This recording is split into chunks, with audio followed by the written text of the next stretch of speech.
To move on, War Resistance International, WRI, is an international network of pacifist organisations, anti-militarist organisations, conscientious objectors groups and so on around the world.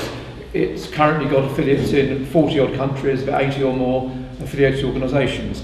The WRI office is currently based in London, so we're lucky to have Hannah here from the WRI today. And Hannah is the programme worker in the WRI office who concentrates on the Right to Refuse to Kill programme. In other words, that part of the WRI's work which especially supports and mobilises and connects those groups around the world who are struggling for the right to refuse to kill, such as conscientious objector groups.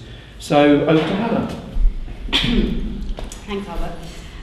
I think that's quite a good place to start, in the sense that, so my job, the Right to Refuse to Kill programme worker, which gets some laughs from my friends, we have two programme workers.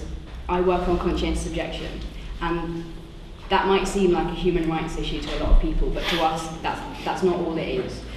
So our work on conscientious objection sits amongst our other work, which is pacifist and anti-militarist, and I'll go on to explain what I mean by that in a second.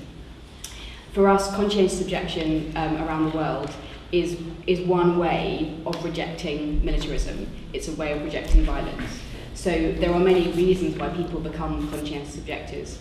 They might be religious. Many conscientious objectors around the world are Jehovah's Witnesses. There might be moral or ethical and personal reasons why you may not want to join the armed forces. But for many people, and for many of the people that are part of War Resistance International, it's a political choice. It's the most visible way of saying we are rejecting militarism. And by that I mean the prominence and the visibility of the idea that armed conflict is a way of solving problems, and that consequently our governments on our behalf should have an army which is prepared to defend our national interests and aggressively defend our interests around the world. So that's what I mean when I talk about militarism. So WRI is an anti-militarist organisation. We don't think that's true. So I'm zooming out from Turkey now. I'm going to talk a little bit about the situation in Europe. I think one of the important general trends that we can see is a move away from conscription armies, and that has a lot of implications for conscientious objection. So many people, when they think of conscientious objection, understandably, what comes into their mind is the idea of a draft. So, as there is in Turkey, there's policies which mean that men, in most cases, they're not in all, in Israel and Eritrea, women are also conscripted, are forced to join the military at a certain age, often 18, it's different in different places. That kind of conscription model, most of the countries in Europe, though by no means all, are moving away from that. So the kind of wars that we are engaged in now, European nations, are not ones that necessarily require lots of boots on the ground. So they're not kind of Second World War type invasions where we send large numbers of soldiers to countries near us. That's not what we do anymore. We're moving towards a system where we have a kind of remote control strategy for warfare. So an article in our next magazine is called From Conscription to Remote Control Warfare, and I think that's a really good way of remembering it. Something like drones are the most obvious examples of this. So the idea that there's people now sitting in Lincolnshire and controlling weapons which are flying over Afghanistan and indeed other nations. They were originally used just for surveillance, and now they're armed so they can actually strike. That's a really obvious example of this remote control idea. We don't need these boots on the ground anymore. We now have smaller professional armies where people volunteer to be part of them. So that's the kind of model that we have in the UK. Here, conscription ended in 1960, I think. And that's also the trend that we see a lot across a lot of Western Europe. So in the last 10, 20 years, places like Germany, Sweden, their conscription has ended and they now have professional armies. There are a lot of places that buck this trend. So Turkey obviously is one of them. Other countries in Europe that still have conscription include Finland, Greece, Norway, Switzerland, Austria. Some of those places are considering whether they still want to have conscription. So just earlier in the year, Austria held a referendum to see whether they still wanted to maintain conscription, and they actually voted to maintain conscription. Many people think that is partly because the alternative service that Oscar mentioned, so the idea that people whose conscience or other political reasons prevent them from joining the army are given an alternative substitute service. In Austria, that substitute service is very big, and it supports a lot of organisations, like medical organisations, etc. And a lot of people regard Austria's continuation of conscription as primarily because this alternative substitute service is so useful. That's an interesting angle. So the countries in Europe now that still maintain conscription, the majority of them respect the rights of conscientious objectors. So Derek is going to talk after myself about the kind of human rights systems that make conscientious objection a right and respected. And most of the countries that I've described respect that. Turkey is an anomaly, it doesn't. And you've heard about what that means for conscientious objectors in Turkey. Many other countries, both in Europe and around the world, might claim to respect those rights, but their practice is very different. So I'll just give you a quick example of Greece. I'm going to talk about in a second, but Finland, for example. Many of the countries that I've described maintain conscription because they have a perception of a particularly threatening neighbour. So Finland would be an example of that with Russia. And as Albert mentioned, Greece and Turkey, their kind of geopolitical dynamic gives, in the militarist eyes, a justification for maintaining a strong army through conscription. So yes, Finland maintains conscription, and although many people believe they are moving away from this, at the moment there are conscientious objectors, many of them under house arrest. Finland does allow people to do this alternative service, so the people whose consciences do not permit them to join the army, they are allowed to do an alternative service. Many people, including much of War Resistance International, regard this as part of the militarist structure. So if you refuse to join the armed forces, but you're given another substitute role, that's still part of militarism. That only exists because conscription exists.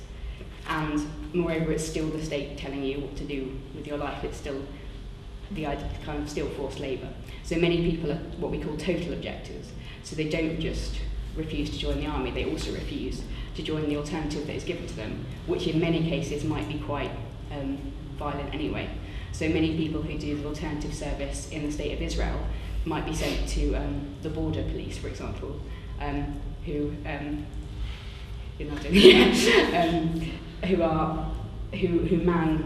checkpoints and who are heavily armed. It's not really an alternative to militarism, and that's just one example.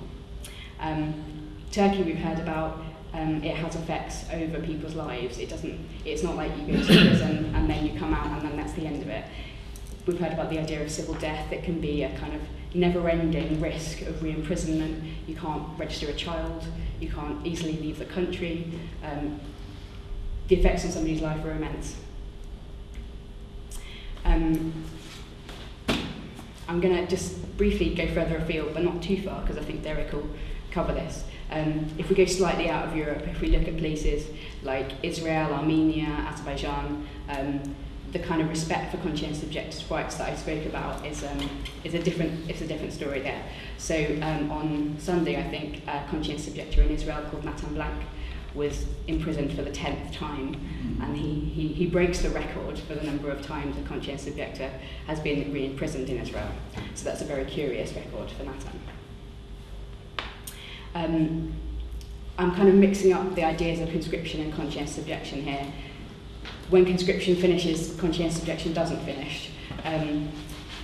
Joe's going to talk about kind of war resistance for professional soldiers. So for those people who join the armed forces voluntarily and then develop a conscientious objection, they also have the right to conscientious objection. So you are allowed to change your beliefs. For example, to develop pacifist attitudes, and you should be granted rights accordingly and be allowed to leave the armed forces. Joe will tell you about how in the UK that isn't always possible. You're not always permitted conscientious objection status, and you therefore are imprisoned. So conscientious objection by no means ends when conscription stops. I'm going to finish now. I will say that when conscription finishes, a lot of people might regard that as a kind of win for anti-militarist organisations, because many people have campaigned for many years for the end of conscription. It doesn't mean that pacifists are going to go away, because militarism hasn't gone away. It's kind of got more subtle in some ways and less subtle in others. So, for example, in the UK, even though we haven't got conscription, the army still needs to recruit people. We still need to have advertising and persuade people to join the army. Moreover, we also have to justify remote wars, so wars that people can't even see. They can't necessarily witness a threat. You have to be persuaded that armed force is the best way to solve a problem. These kind of things mean that the militarism that I defined earlier is still extremely with us. Some people describe it as like a hydra, which is that animal that when you cut off one head, it just gets two others in different places. And I think that's a good analogy for militarism. I'm going to kind of come to a close, but I was asked to mention a little bit about the economic context of this. I'm going to quote something Derek said to me last year, which is, they no need to conscript us because they conscript our money. So the money that we pay in our taxes, some of that goes towards funding the military, it goes towards funding this remote warfare, drones, the recruitment that is now needed to fill the armies that are voluntary rather than conscription armies. So there are kind of economic implications for this. I said I'd speak about Greece. I'll just say briefly that the situation in Greece, where the strength of the right has grown partly as a result of economic crisis, this has had the impact of really a massive upswing in the prosecution and persecution of conscientious objectors in Greece. So in the last 6 months, a number of conscientious objectors have been re-prosecuted. Some of them in their 40s and 50s. They have already been to prison in the 1990s. Some of them are involved in other kind of random lefty causes, which might make them targets anyway. But yeah, there's a collection of reasons for this. But I will say that when in Greece, marginalised groups, political groups have been targeted, conscientious objectors and anti-militarists have very much been part of who they've attacked. Just to conclude, I was asked to say a little bit about how art relates to this. I'd say one good reason is that I'm not going to ask you to raise your hands, but it reaches new people. So if I said, I'm going to do a talk on conscientious objection, I feel like there are some people interested in conscientious objection who might come.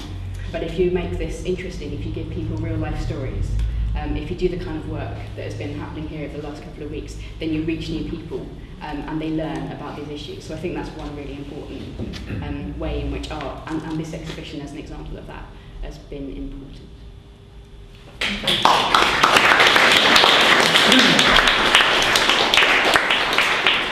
Thanks, Hannah.